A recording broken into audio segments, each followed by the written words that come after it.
Assalamualaikum warahmatullahi wabarakatuh. Kembali lagi dalam channel Di Sini Horor, sebuah channel yang akan membagikan kisah-kisah horor dan kisah-kisah misteri. Dan untuk kisah yang akan saya bawakan kali ini berjudul Kisah Pesugihan Tumbal Bang Gaib. Sebelum kita masuk ke dalam ceritanya seperti biasa, untuk teman-teman yang baru bergabung ke dalam channel ini, bisa tekan tombol like, komen, dan subscribe. Serta aktifkan selalu lonceng notifikasinya agar tidak ketinggalan untuk kisah horor lainnya. Seperti apa kisah pesugihan kali ini? Mari langsung saja kita masuk ke dalam ceritanya.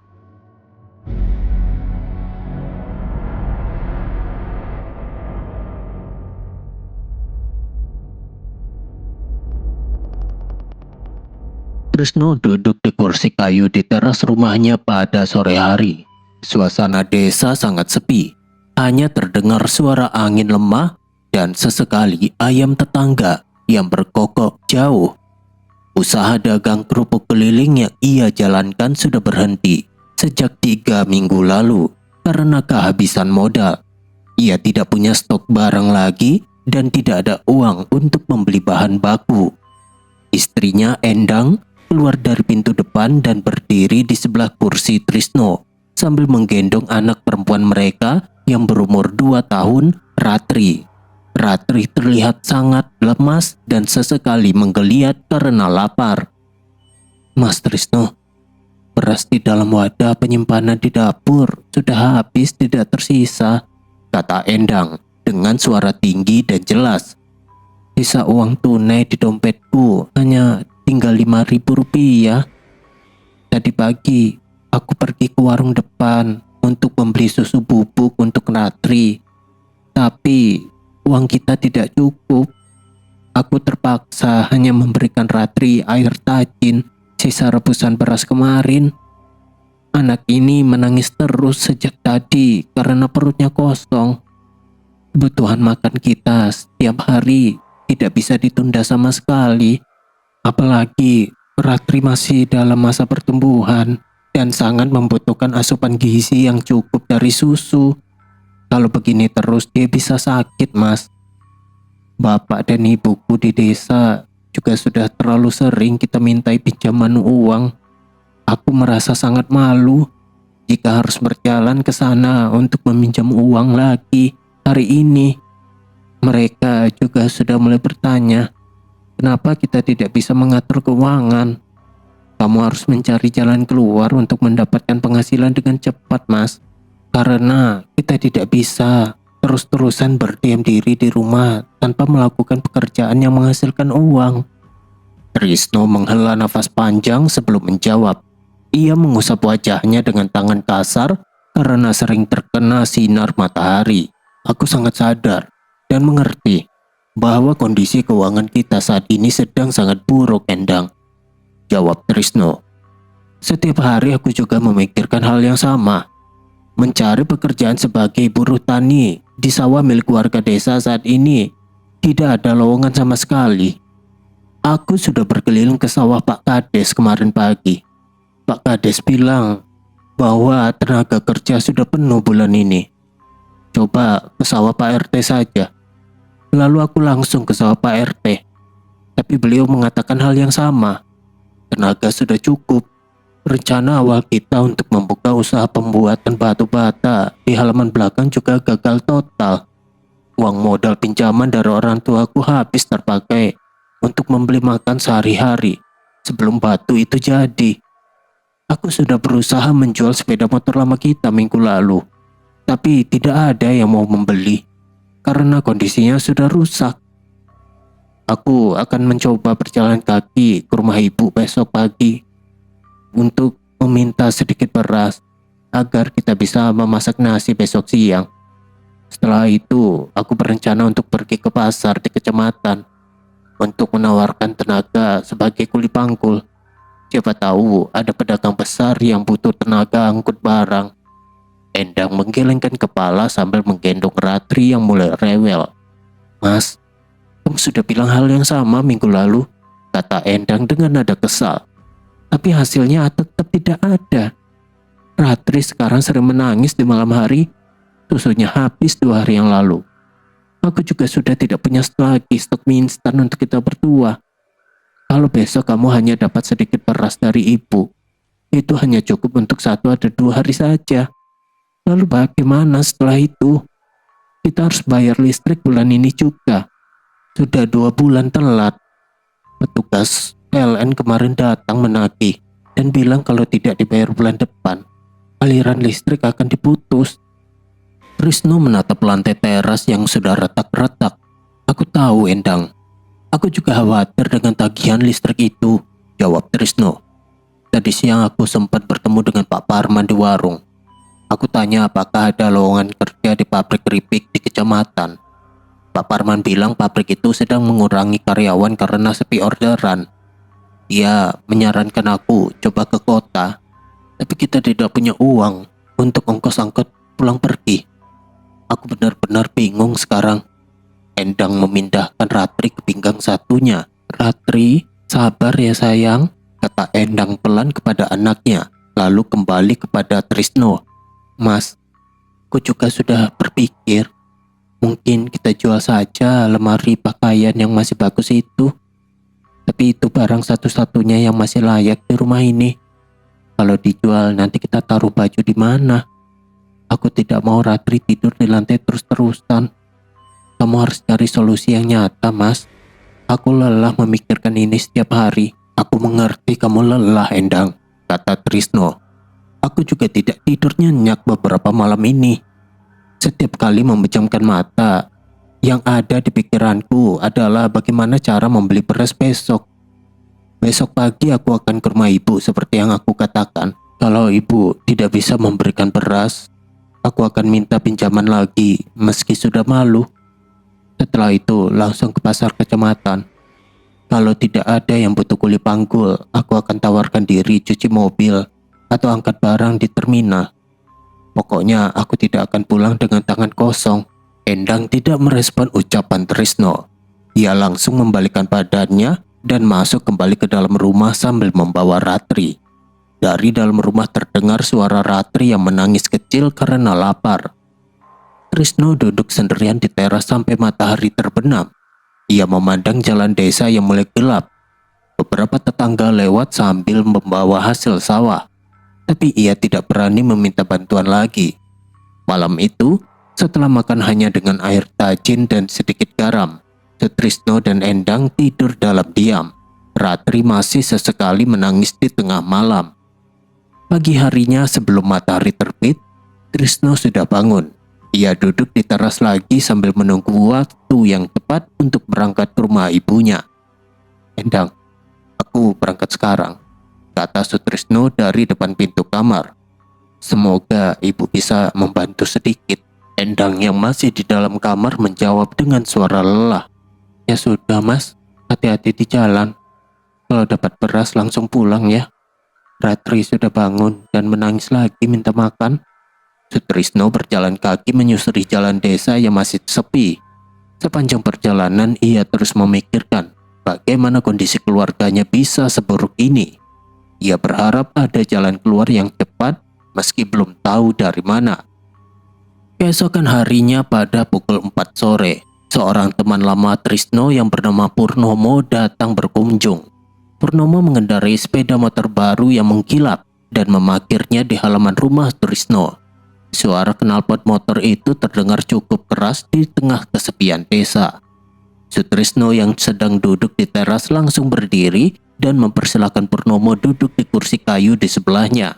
Trisno, lama kita tidak ketemu ya, kata Purnomo sambil tersenyum dan menepuk bahu Sutrisno. Aku datang ke sini secara khusus karena aku punya informasi yang mungkin saat ini kamu butuhkan. Aku tahu dari tetangga di sekitar, dari Bu Siti di warung depan, bahwa kamu sedang kesulitan uang karena usaha kerupuk kelilingmu berhenti. Kondisimu sekarang bagaimana? Endang dan Ratri sehat? Sutrisno menghela nafas panjang sebelum menjawab. Susah Pur, sangat susah. Sudah 3 minggu ini kami hanya makan seadanya. Ratri sering menangis minta susu.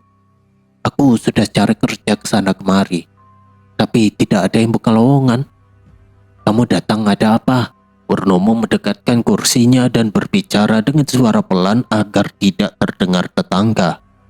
Aku memiliki seorang kenalan bernama Harjo yang tinggal di desa Banyuipo. Saat ini Harjo sedang mencari 7 orang laki-laki untuk diajak pergi ke sebuah pantai di daerah pesisir selatan besok pagi.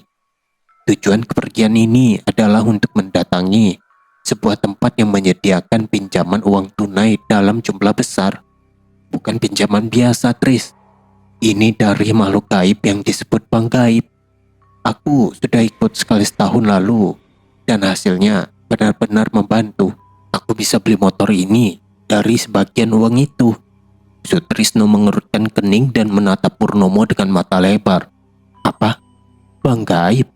Kamu serius, Pur? Aku sebelumnya tidak pernah melakukan praktik meminjam uang kepada makhluk gaib. Dan aku merasa ragu dengan informasi tersebut. Bagaimana caranya? Apa benar uangnya keluar banyak? Risikonya apa? Purnomo mengangguk pelan. Syarat untuk ikut sangat mudah. Kamu hanya perlu membawa kartu tanda penduduk milikmu dan 1 botol air mineral ukuran besar yang sudah dikosongkan isinya. Semua biaya transportasi, bensin, makan selama perjalanan menuju pantai selatan akan ditanggung sepenuhnya oleh Harjo. Tidak ada biaya sama sekali dari kamu. Harjo bilang dia butuh 7 orang karena itu syarat dari tempat itu. Aku khawatir, Pur, kata Sutrisno sambil menatap jalanan di depan rumah yang mulai sepi. Jika aku ikut dengan kalian ke pantai selatan besok, aku khawatir akan ada resiko berbahaya yang harus aku tanggung di kemudian hari. Karena ini berhubungan dengan makhluk yang tidak terlihat. Selain itu, aku juga belum pernah bertemu dengan Harjo. Dan aku tidak tahu apakah dia orang yang bisa dipercaya atau tidak. Bagaimana kalau ini jebakan? Aku dengar cerita-cerita orang yang berurusan dengan gaib. Banyak yang akhirnya sakit-sakitan atau keluarganya kena gangguan. Purnomo menjelaskan lebih lanjut. Harjo orangnya baik dan sudah terbukti. Aku kenal dia sudah 5 tahun. Dia sendiri sudah melakukan ritual ini 3 kali. Uang yang diberikan bisa puluhan juta, bahkan ratusan juta tergantung niatmu. Tapi memang ada aturan ketat yang harus diikuti. Kalau kamu patuh, katanya aman. Pikirkan, Tris. Besok pagi sudah berangkat. Kalau kamu ikut, setidaknya kalian bisa beli beras banyak, susu untuk Ratri, bayar hutang, dan bahkan modal usaha lagi. Sutrisno diam cukup lama. Ia menggaruk kepalanya yang tidak gatal.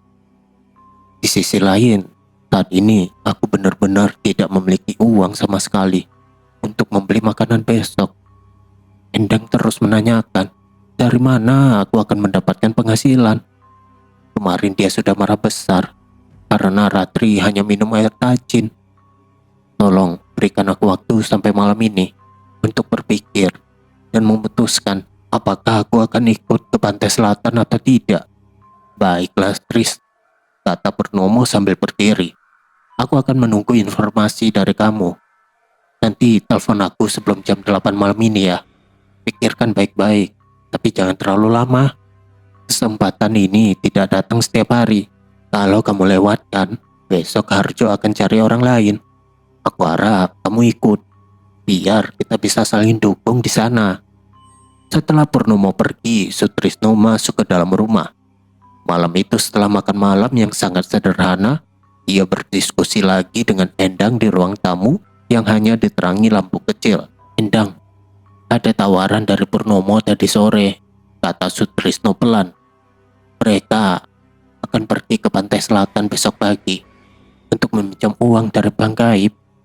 Katanya uangnya banyak dan bisa langsung dapat tunai. Endang langsung menjawab dengan suara keras dan terkejut. Kamu gila, Mas. Kita orang biasa yang biasa sholat dan mengaji. Jangan ikut-ikutan hal seperti itu. Itu namanya syirik. Kita cari cara lain saja. Besok kamu ke pasar seperti yang kamu bilang. Jadi kuli panggul atau apa saja yang halal. Aku tahu ini berisiko. Tapi kita sudah tidak punya pilihan lain, Endang, balas Sutrisno dengan suara lelah. Kamu sendiri yang bilang kemarin, aku harus cepat dapat uang. Ratri butuh susu, kita butuh beras. Kalau aku jadi kuli panggul, sehari mungkin cuma dapat 30.000. Itu tidak cukup untuk kita bertahan seminggu. Ini tawaran yang bisa dapat uang besar sekaligus. Endang menggelengkan kepala kuat-kuat. Mas, kamu dengar sendiri namanya Bang Gaib. Itu setan atau apa? Nanti kalau ada apa-apa yang terjadi pada Ratri atau aku, siapa yang tanggung jawab? Aku takut, Mas. Jangan lakukan. Besok pagi kamu ke rumah ibumu, minta beras seperti rencana awal. Kita tahan dulu. Aku bisa jual salah satu kain batik warisan ibuku kalau terpaksa. Tapi kain itu kenangan, Endang, kata Sutrisno. Kalau aku ikut ini, katanya tidak perlu modal apa-apa. Hanya bawa KTP dan botol kosong. Semua biaya ditanggung. Purnomo bilang dia sudah pernah dan berhasil. Aku tidak akan minta uang banyak. Cuma cukup untuk modal usaha kita saja. Endang berdiri dan berjalan mondar-mandir. Aku tetap tidak setuju, Mas. Kalau kamu nekat pergi besok, aku tidak tahu harus bilang apa lagi. Pikirkan anak kita, dia masih kecil. Kalau ada apa-apa dengan kamu, kami berdua bagaimana? Mereka berdua berdebat cukup lama sampai malam semakin larut. Sutrisno akhirnya tidur dengan pikiran kacau. Pada pukul 6 pagi, Sutrisno sudah berdiri di pertigaan jalan desa membawa kartu tanda penduduk di saku celananya dan satu botol plastik kosong di tangan kanannya. Ia memutuskan untuk ikut setelah semalaman memikirkan tangisan Ratri semalam. Tidak lama kemudian, sebuah mobil kijang berwarna biru berhenti di depannya. Di dalam mobil sudah ada Purnomo, Harjo yang duduk di kursi penumpang depan, dan 4 orang laki-laki lain yang tidak Sutrisno kenal. Naik, Tris, kata Purnomo dari dalam mobil sambil membuka pintu. Sutrisno naik dan duduk di bangku belakang. Mobil langsung melaju ke arah pantai selatan. Perjalanan memakan waktu 2 jam melewati jalan menanjak dan berliku. Di dalam mobil kijang yang penuh sesak, udara terasa pengap. Sutrisno duduk di bangku tengah di antara 2 orang yang belum ia kenal. Purnomo duduk di sebelahnya dan sesekali berbisik. Harjo yang duduk di kursi depan sering menoleh ke belakang sambil berbicara. Semua orang di sini sedang butuh uang ya? Tanya Harjo dengan suara lantang. Saya sudah lakukan ini 2 kali sebelumnya dan hasilnya cukup untuk membuka usaha warung makan di desa. Asal ikuti semua aturan yang diberikan, tidak akan ada masalah besar. Salah seorang peserta bernama Wagiman yang duduk di belakang bertanya dengan suara ragu. Apa saja resikonya, Pak Harjo?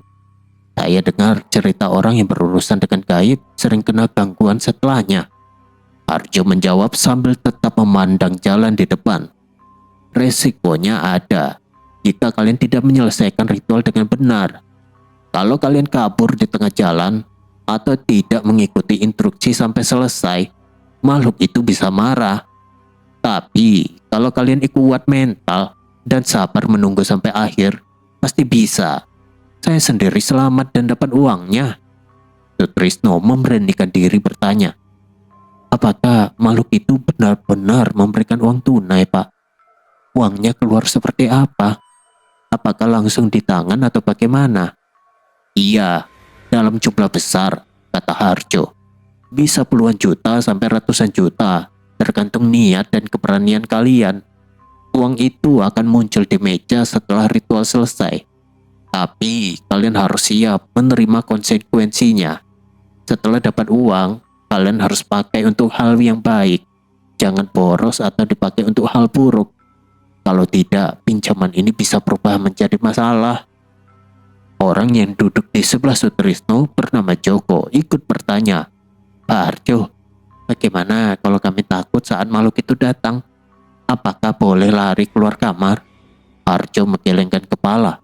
Jangan lari, itu justru yang paling berbahaya. Kalian harus duduk bersila sampai makhluk itu pergi sendiri. Kalau kalian lari sebelum selesai nanti ada akibatnya. Mbak Karso nanti akan jelaskan detailnya.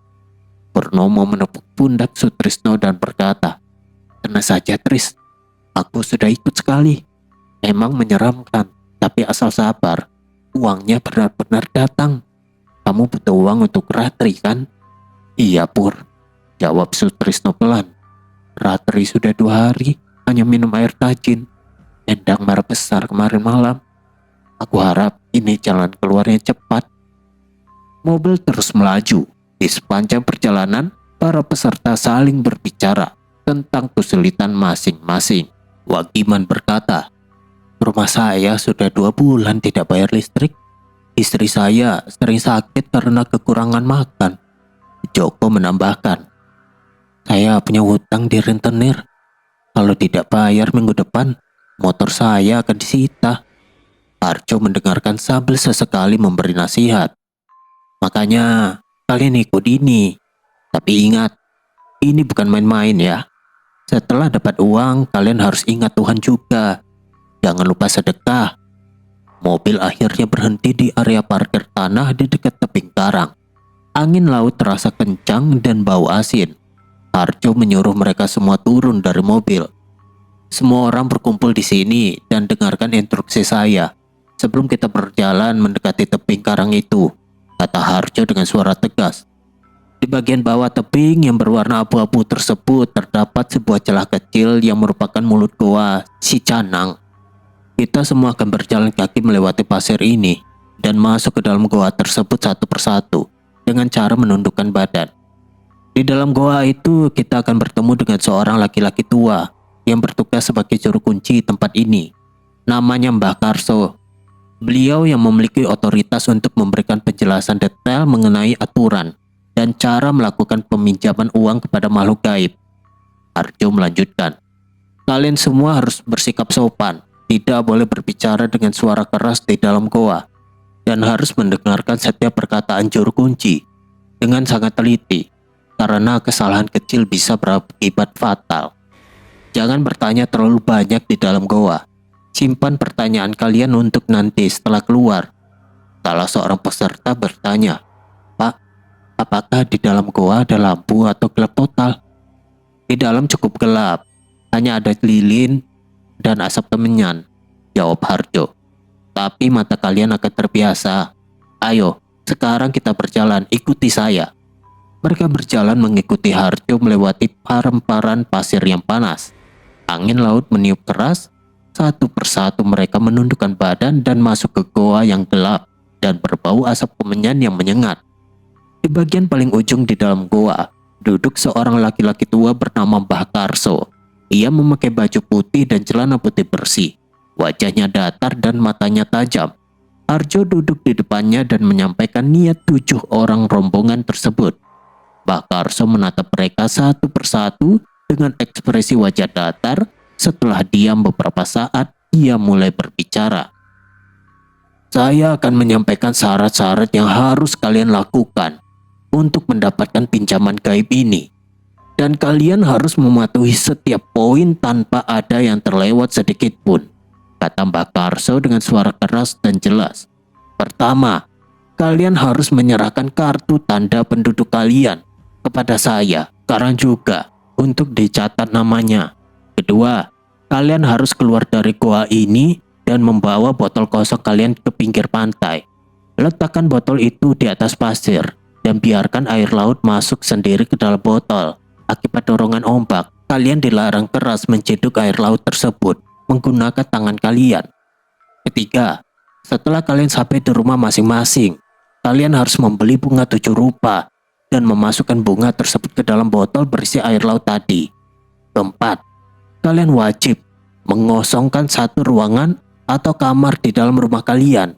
Di dalam kamar kosong itu, letakkan satu meja di tengah dan siapkan 7 gelas minuman yang berbeda jenisnya, yaitu kopi pahit, kopi manis, teh pahit, teh manis, kopi jahe, air kelapa murni, dan air putih biasa. Letakkan botol air laut di tengah gelas-gelas itu. Lalu tutup semuanya menggunakan lembaran kain berwarna putih. Terakhir, pada saat tengah malam, kalian harus masuk ke dalam kamar tersebut dan duduk bersila tanpa boleh tertidur sama sekali untuk menunggu makhluk gaib itu datang menyerahkan uang. Mbah Karso berhenti sejenak lalu bertanya, apakah kalian semua mengerti? Arjo menjawab mewakili rombongan.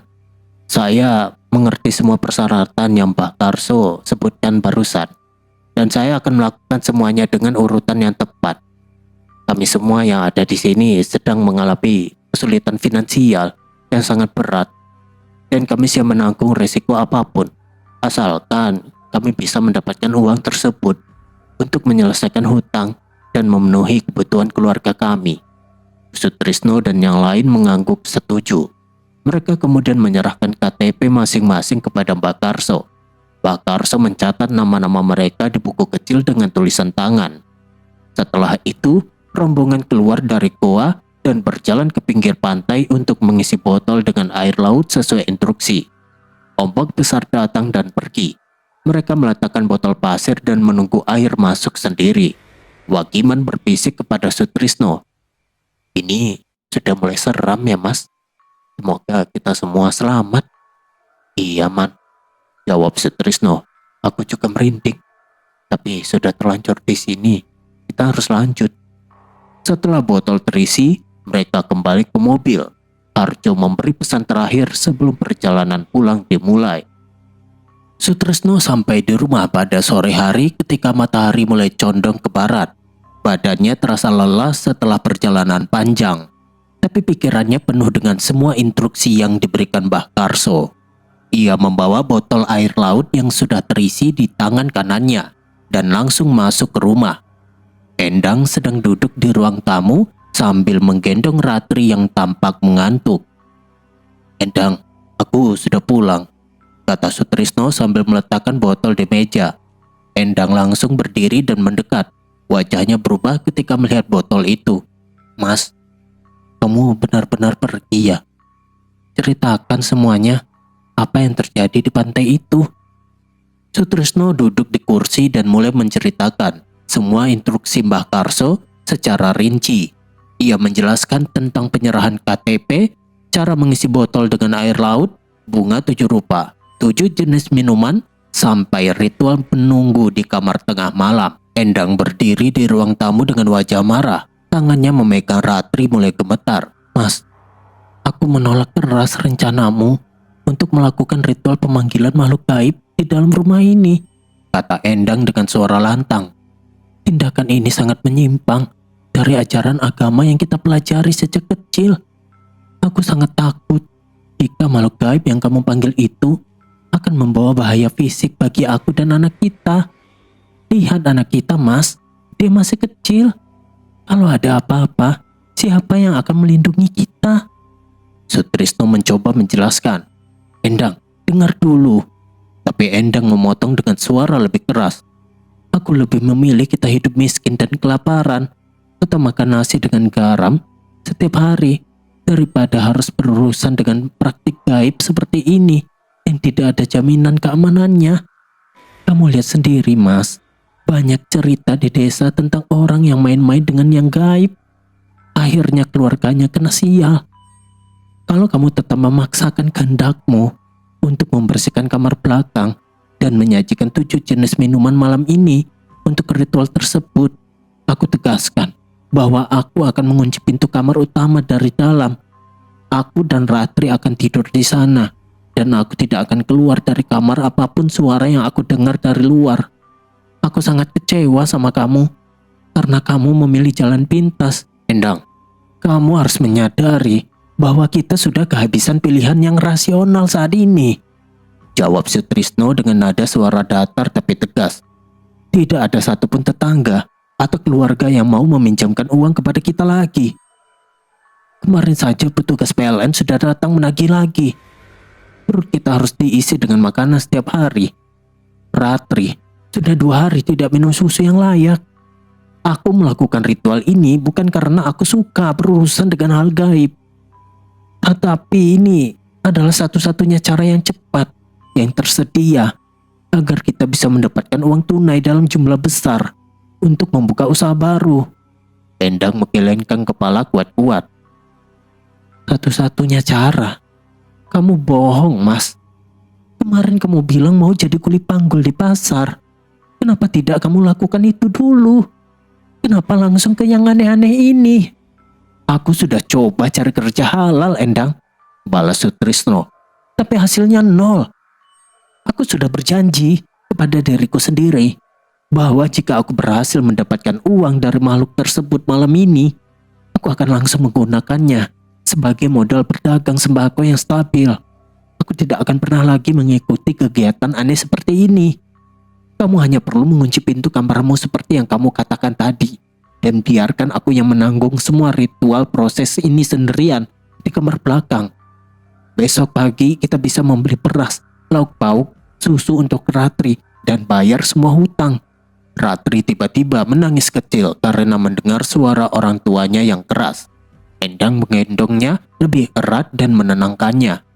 Lihat Mas, anak kita ketakutan mendengar kita bertengkar, kata Endang dengan air mata mulai menggenang. Kamu tega ya, mempertaruhkan keselamatan keluarga kita hanya demi uang. Bagaimana kalau makhluk itu tidak pergi dan malah tinggal di rumah kita?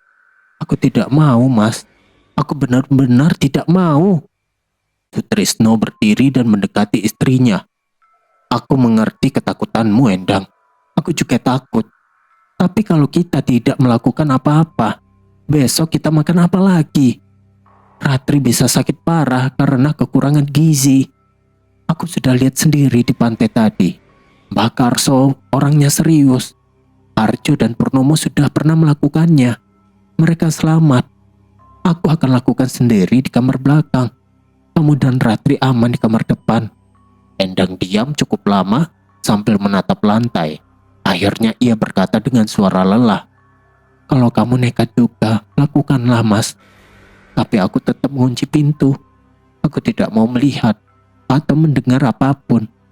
Kalau terjadi sesuatu pada kamu, aku tidak tahu harus bagaimana. Setelah perdebatan itu, Trisno langsung berangkat ke pasar desa sebelum maghrib. Di pasar, ia bertemu dengan penjual bunga. Bu, saya butuh bunga 7 rupa.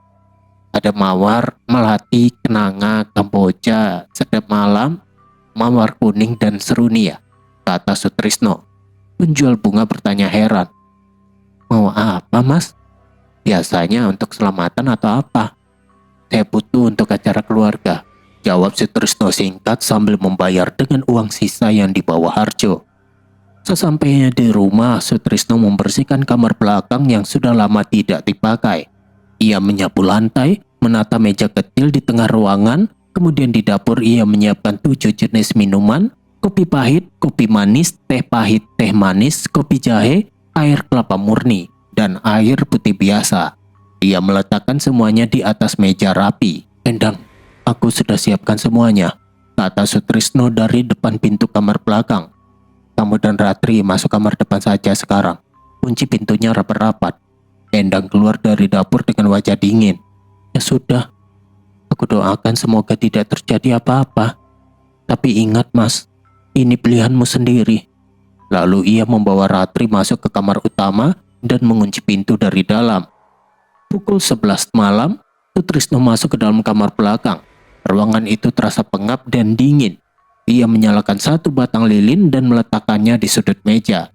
Kemudian ia membakar kemenyan di lantai. Asap kemenyan mulai mengepul pelan. Sutrisno duduk bersila di depan meja yang berisi 7 gelas minuman yang sudah ditutup kain putih. Ia memandang botol air laut yang diletakkan di tengah. Jantungnya berdegup kencang. Tepat pada pukul 12 malam, suhu udara di dalam kamar belakang turun drastis menjadi sangat dingin. Trisno yang duduk bersila merasakan bulu kuduknya berdiri. Dinding ruangan di sebelah kiri dan kanan bergetar dengan kuat. Asap dari kemenyan yang tadinya naik pelan sekarang berkumpul di depan meja, membentuk sebuah sosok makhluk yang sangat tinggi hingga kepalanya hampir menyentuh plafon. Makhluk tersebut memiliki rambut panjang yang tidak teratur, taring atas dan taring bawah yang memanjang keluar dari mulutnya, serta kulit yang memiliki warna bercak-bercak hitam dan putih. Makhluk itu mengeluarkan suara geraman yang sangat rendah dari dadanya dan melangkah 1 kaki ke depan mendekati Sutrisno. Tubuh Sutrisno kehilangan kemampuan untuk bergerak. Ia tidak bisa mengeluarkan suara sedikit pun dari mulutnya. Detak jantungnya berdetak sangat cepat. Keringat dingin mengalir di punggungnya. Ya Allah, Apa ini? Gumam Sutrisno dalam hati. Ia mencoba menggerakkan kakinya tetapi rasanya seperti terikat. Makhluk itu melangkah lebih dekat lagi. Bau busuk seperti tanah basah dan bangkai tercium kuat.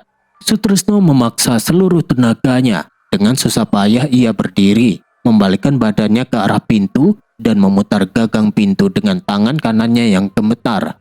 Ia berlari keluar ruangan dan langsung menutup pintu tersebut dengan keras dari luar. Suara pintu membentur terdengar sangat keras di tengah malam. Sutrisno berlari ke ruang tamu dan duduk menempel pada dinding. Tubuhnya gemetar hebat. Ia memeluk lututnya sendiri dan menunggu hingga pagi hari tiba tanpa berani memejamkan mata.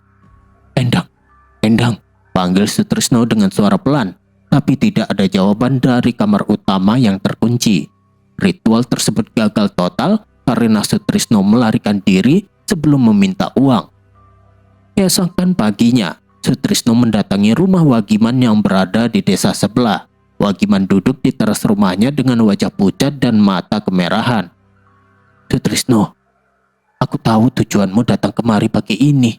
Pasti karena kamu juga mengalami kegagalan pada ritual tadi malam sama sepertiku, kata Wagiman dengan suara lemah. Makhluk yang muncul di kamarku tadi malam memiliki ciri-ciri fisik yang sangat mengerikan.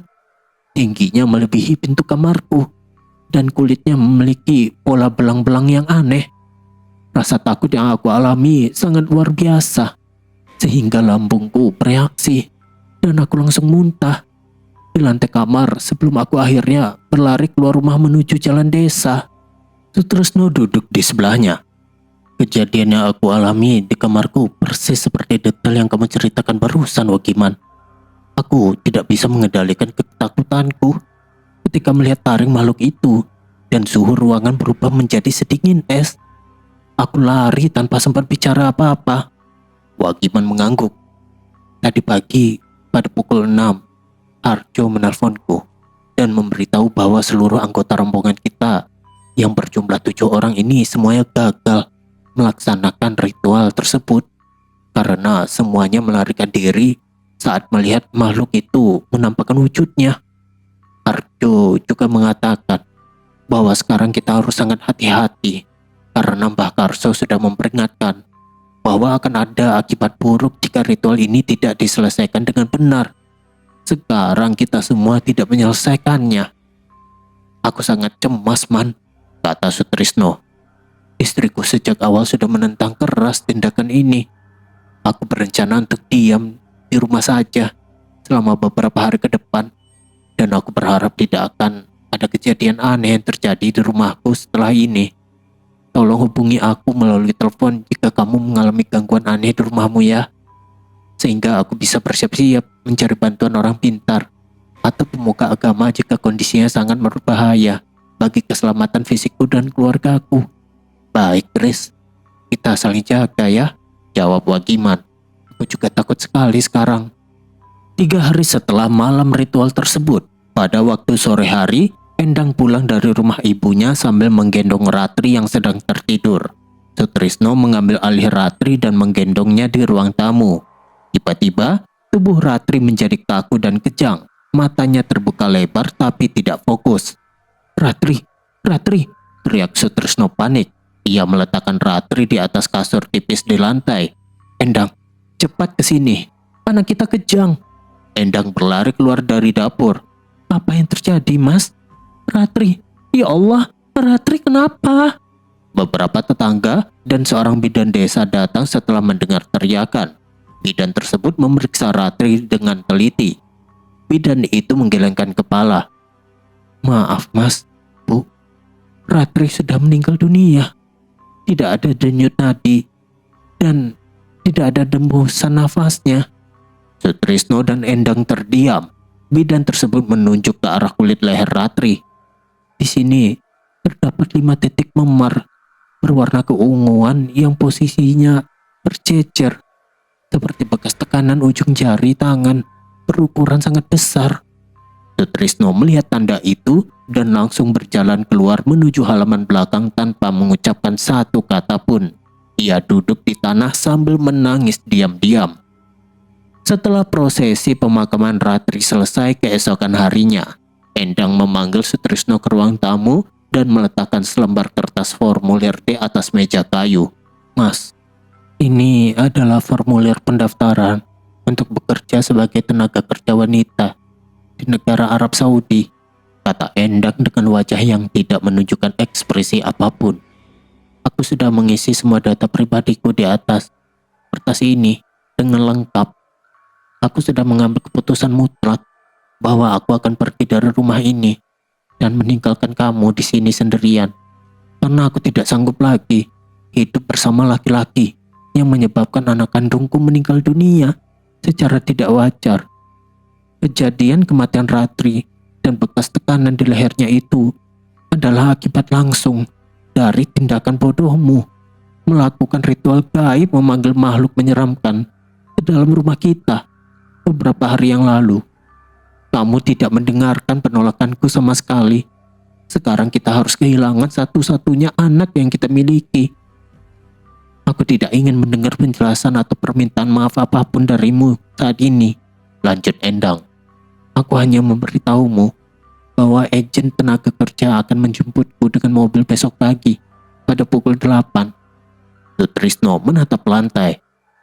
"Aku tidak akan menahan kepergianmu, Endang. Aku menyadari sepenuhnya bahwa kematian Ratri adalah kesalahan fatal dari keputusanku pergi ke pantai selatan untuk meminta uang gaib. Aku akan tinggal di rumah ini sendirian, menanggung rasa penyesalan ini. Silakan kamu pergi untuk bekerja di sana. Aku berharap kamu menemukan kehidupan yang lebih baik daripada saat kamu tinggal bersamaku di desa ini." Endang tidak menjawab lagi. Ia masuk ke kamar untuk menyiapkan barang-barangnya.